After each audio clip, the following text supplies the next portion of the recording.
Magandang araw sa inyo mga kabiwas. Ngayon na nga lang tayo nakapag-upload ng ating video dahil medyo na-busy nga tayo nitong mga nakaraang araw.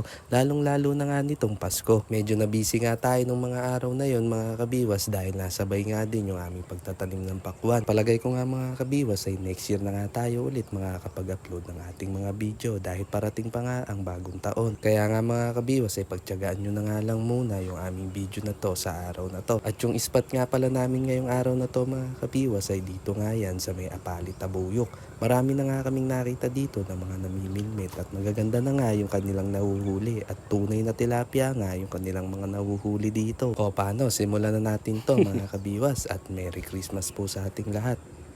Hindi pa nga tayo nagtatagal dito mga kabiwas ay inunahan na nga agad ni Roger dito ng isang good size na tilapia. Ito na yung good size. Oh.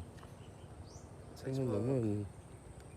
Sa mga oras nga na to mga kabiwas ay kinagatan nga tayo ng isang pinakamahal na isda at pinakamahirap hulihin. Ito nga ay isang lokao o isang ayungin. Kaya pala sobrang hirap hulihin nung kumikibit sa atin dito mga kabiwas dahil lukaok na pala tong kumakagat sa atin. Guys, lukaok. Oh. Kaya pala ganun. Sa part nga na to mga kabiwas ay nakahuli na nga tayo ng isang magandang tilapia dito at pulang-pula nga ito. Ang sabi nga nung iba ay pag nga daw pulang-pula yung tilapia ay lalaki. Kapag ka naman hindi mapula ay babae.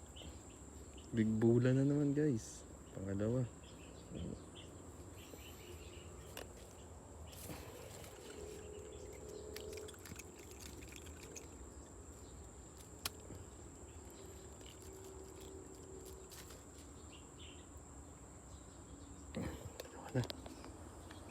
Sa part nga na to mga kabiwas, ito na nga yung pangalawang tilapia na ating nahuli. At good size to mga kabiwas at hindi siya mapula, ibig sabihin ay babae. Pakitama naman ako dyan mga kabiwas kung tama ba yung sinasabi ko na kapag ka mapula ay lalaki. Kapag ka hindi mapula ay babae yung tilapia.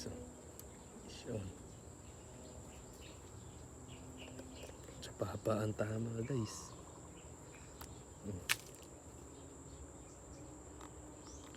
Siya. Guys.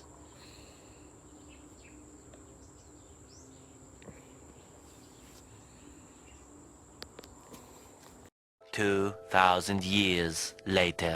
Dito nga mga kabiwas ay nakahuli na naman nga si Roger dito at isang arroyo itong nahuli niya na parang nagbabad sa araw dahil sobrang itim nga nung arroyo na to. Mukhang in-enjoy nga nung arroyo na to ang Pasko dahil sobrang itim nga nito. Arroyo! Good size. Pwede na.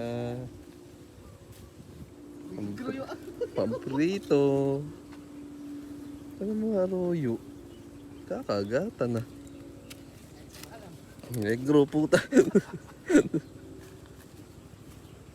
Ano yan? Sa mga oras nga na to mga kabiwas ay nagsisikagat na nga yung mga arroyo at nakikisawsaw na nga sila at nainuunahan na nga nila yung mga tunay na tilapia dito. Medyo hindi na nga masaya dahil dumadawi na nga rin yung mga arroyo dahil sawang-sawa na nga tayo sa arroyo. Okay na nga sana kung kahit ano na nga mahuli, wag lang yung mga arroyo. Yung bumubula na yun eh. Yun yung pagong yan.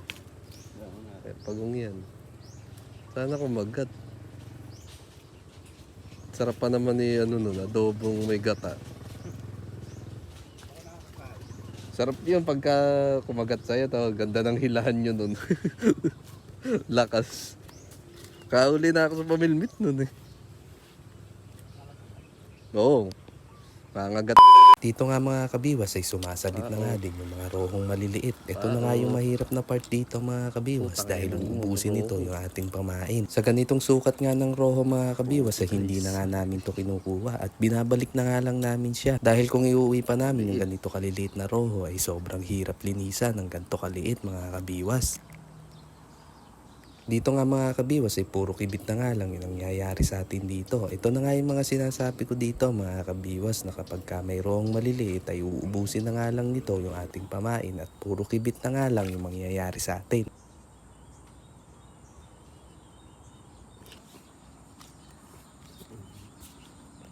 Dito nga mga kabiwas ay pauwi na nga kami ay may kumagat pa nga dito na isang roho kay Roger at sobrang liit nga nung roho na to mga kabiwas. Dito nga mga kabiwas ay nagpasya na nga rin kaming umuwi ni Roger dahil medyo hapon na nga din at puro roho na nga lang yung kumakagat sa amin.